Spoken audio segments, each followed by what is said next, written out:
ದೇವಕಿ ಬಾ.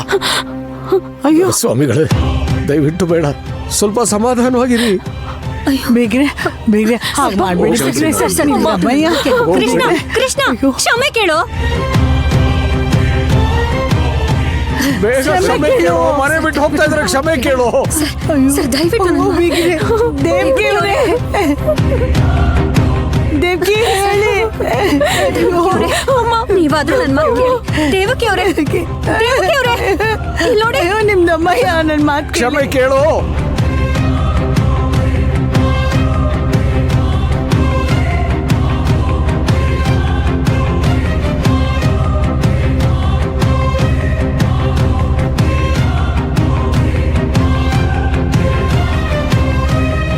ಇದೇನಮ್ಮ ಇದು?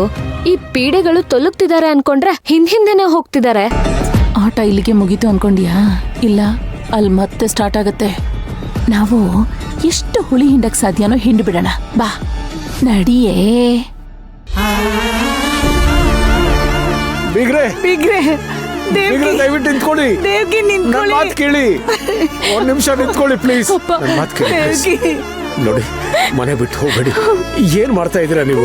Please sir, ಅವನೇನೋ ಚಿಕ್ಕ ಹುಡುಗ, ತಿಳಿದೇ ಮಾತಾಡ್ಬಿಟ್ಟ.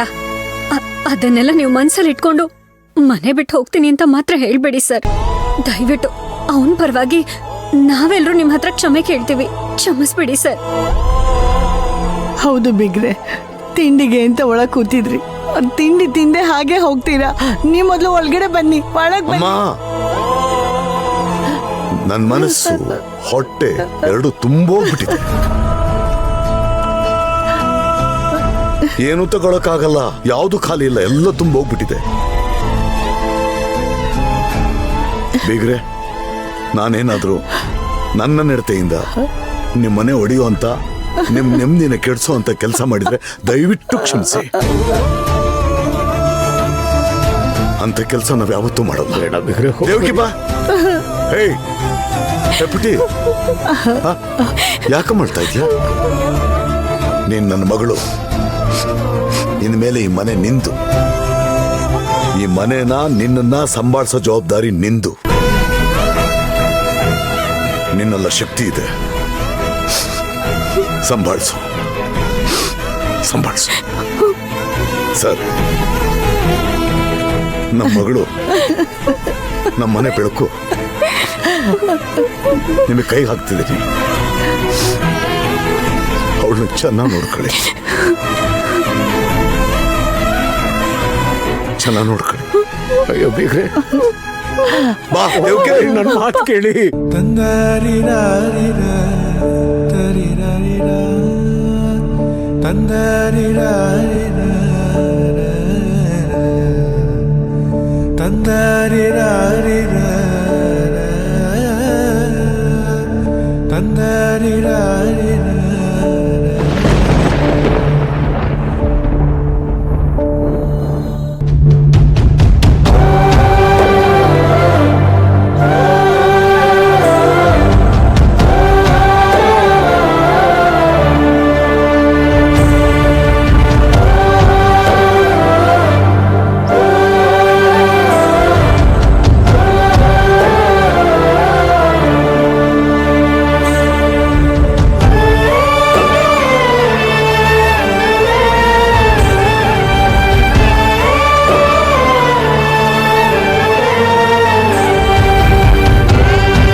ಯಜಮಾನ್ರು ಕೃಷ್ಣನ ವಂಶಿನ ಇಷ್ಟು ಬೇಗ ಕರ್ಕೊಂಡು ಹೋಗ್ಬಿಟ್ರಾ?